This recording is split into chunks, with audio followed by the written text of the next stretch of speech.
بسم الله الرحمن الرحیم. زه یو میسج خپل قوم ته رسوم.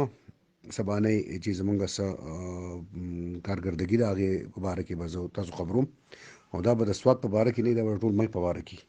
او چونکې د سواد په باره کې به زه ټوټل ډیټیل تاسو ته دا خبر وکم چې سبا چې کوم زمونږ خان صاحب احساس پروګرام شروع کړو، نو هغې چې کوم موږ 8171 ته کوم چا اس ام اس کړی دی، انشاءالله تعالی هغه به بل سټپ کې شروع کوو په دې پسې.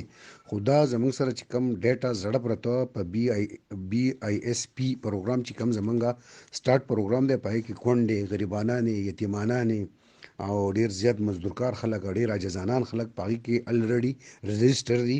په ډسټرکټ سوات کې تقریبا 1 لاک سمثینګ یا څه کم څه زیات 1 لاک کسان رجسټر دي. نو هغو دپاره به په بابوزو کې 24,000 کسان رجسټر دي، او د نور چې کوم دي 76,000 یا څه لږ یا څه زیات دا په ټول ډسټرکټ سوات کې به نور تحصیلونو کې رجسټر دي، په هغې باندې جدا تقسیم دي.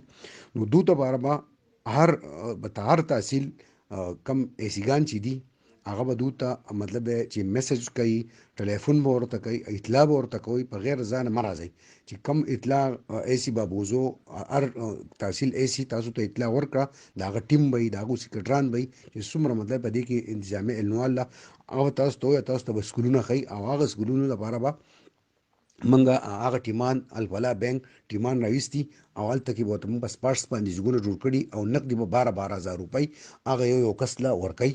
نو دا به په 6 ورځو کې انشاءالله تعالی دا پروګرام موږ ختمو. یو کونسل به یو ورځ کوو، داسې 2 3 4 سټپ بای سټپ به یو په بابوزو کې به کوو، په کابل کې به کېږي، دغه شان په مټ تحصیل کې به کېږي، دغه شان په چارباغ تحصیل کې به کېږي، دغه شان په بحرین تحصیل کې به کېږي.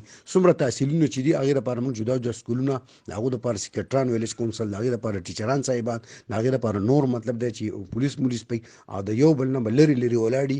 مهرباني وکړئ چې ګڼه به نه جوړوئ، یو بل سره به جنګېږئ، نو یو بل سره به مطلب دی چې وایي مه نه کوئ، ځکه چې یو کس هم په دې کې محرومه نه پاتې. کوم چې رجسټر دي الریډي د دې نه مخکې چې کوم رجسټر دي، نو هغې ته باقاعده باندې ښه په عزت په توګه باندې 12,000 روپۍ میلاویږي، او هغه به د خپل کور خرچه به مطلب دی چې په هغې باندې کوي. دا ډسټرکټ سوات لپاره دا زموږ ریکویسټ دی، دا پیغام دی. انشاءالله تعالی د سبا نه به موږ په 1 بجه باندې دا پروګرام سټارټو، د جمعرات ورځ ده.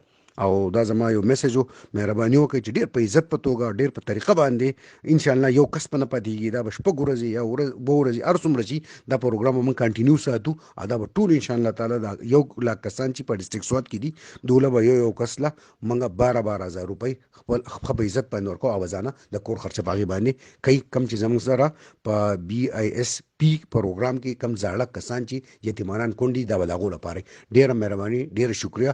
او د بل پروګرام لپاره به انشاءالله تاسو انتظار کوئ، او هم ډېر دستي ده دا چې ختم شي، د هغې نه بعد به موږ هغه پروګرام ډېر دستي شروع کوو انشاءالله. خو بیا په اخره کې ریکویسټ کوم، منت درته کوم چې د یو بل سره ګڼه به نه جوړوئ، غویمه به نه جوړوئ، دا به ټول ته میلاویږي. خو خیر دی که 4 5 ورځې پرې ولګي، خو تاسې سټپ بای سټپ به ډېره مهرباني، ډېر شکریه. السلام علیکم.